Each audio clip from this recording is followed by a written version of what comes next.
हरे कृष्णा दोस्तों, हरे कृष्णा बाय अंजू तैल चैनल में आपका स्वागत है। मैं आज आपको अनंत चतुर्दशी की कहानी सुनाने जा रही हूँ। भाद्रपद माह की शुक्ल चतुर्दशी को अनंत भगवान का व्रत रखकर इसे अनंत चतुर्दशी के रूप में मनाया जाता है। इसके नाम में ही स्पष्ट होता है कि ये दिन कभी न अंत होने वाले सृष्टि के कर्ता विष्णु जी की भक्ति के रूप में मनाया जाता है। अनंत सर्वे नागा नाम दीपा सर्व कामदा सदा भूताय प्रसन्नतमो यथा नामा व्याकारा। उपरोक्त मंत्र द्वारा भगवान अनंत की पूजा की जानी चाहिए। ये विष्णु जी कृष्ण जी का रूप है और शेष नाग काल रूप में विद्यमान है, इसलिए दोनों की एक साथ पूजा की जाती है। अनंत चतुर्थी के दिन इस दिन सुबह सवेरे स्नानादि से निवृत्त होकर कलश की स्थापना की जाती है।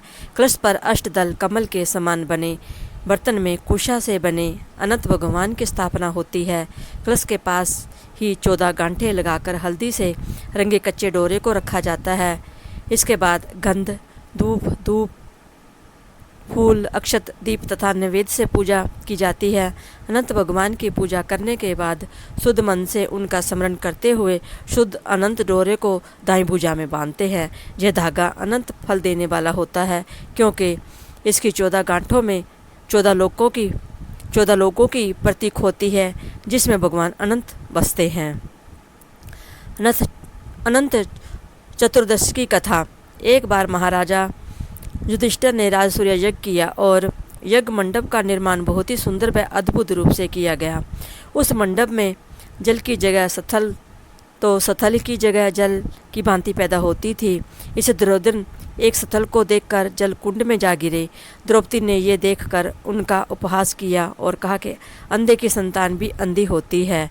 इस कटु वचन से दुर्योधन बहुत आहत हुए और इस अपमान का बदला लेने के लिए उन्हें युधिष्ठिर को धृत अर्थात जुआ खेलने के लिए बुलाया और छल से जीतकर पांडवों को 12 वर्ष का वनवास दे दिया।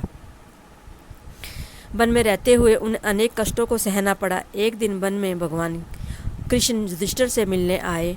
युधिष्ठिर ने उन्हें सब हाल बताया और इस विपदा से बाहर निकलने का मार्ग भी पूछा। इस पर भगवान कृष्ण ने उन्हें अनंत चतुर्दशी का व्रत करने को कहा और कहा कि इसे करने से खोया हुआ राज्य भी मिल जाएगा।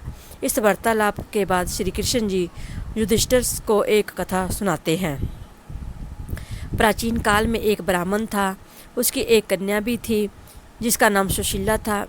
जब कन्या बड़ी हुई तो ब्राह्मण ने उसका विवाह कौंडिन्य ऋषि से कर दिया। विवाह पश्चात कौंडिन्य ऋषि अपने आश्रम की ओर चल दिए। रास्ते में रात हो गई, जिससे वह नदी के किनारे संध्या करने लगे। सुशीला के पूछने पर उन्हें अनंत व्रत का महत्व बता दिया। सुशीला ने वही व्रत का अनुष्ठान कर 14 गांठों वाला डोरा अपने हाथ में बांध लिया। फिर वह पति के पास आ गई। कौंडिन्य ऋषि ने सुशीला के हाथ में बंधे डोरे के बारे में पूछा तो सुशीला ने सारी बात बता दी। कौंडिन्य ऋषि सुशीला की बात से अप्रसन्न हो गए। उनके हाथ में बंधे डोरे को भी आग में डाल दिया। इससे अनंत भगवान का अपमान हुआ, जिससे परिणाम स्वरूप कौंडिन्य ऋषि की सारी संपत्ति नष्ट हो गई। सुशीला ने इसका कारण डोर का आग में जलाना बताया। पश्चात की अग्नि में जलते हुए ऋषि अनंत भगवान की खोज में वन की ओर चल गए। वह भटकते भटकते निराश होकर गिर पड़े और बेहोश हो गए।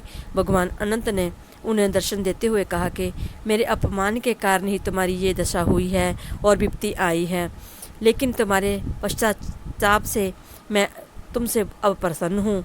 अपने आश्रम में जाओ और 14 वर्षों तक विधि विधान से मेरा ये व्रत करो, इससे तुम्हारे सारे कष्ट दूर हो जाएंगे। कौंडिन्य ऋषि ने वैसा ही किया और उनके सभी कष्ट दूर हो गए और उन्हें मोक्ष की प्राप्ति भी हुई।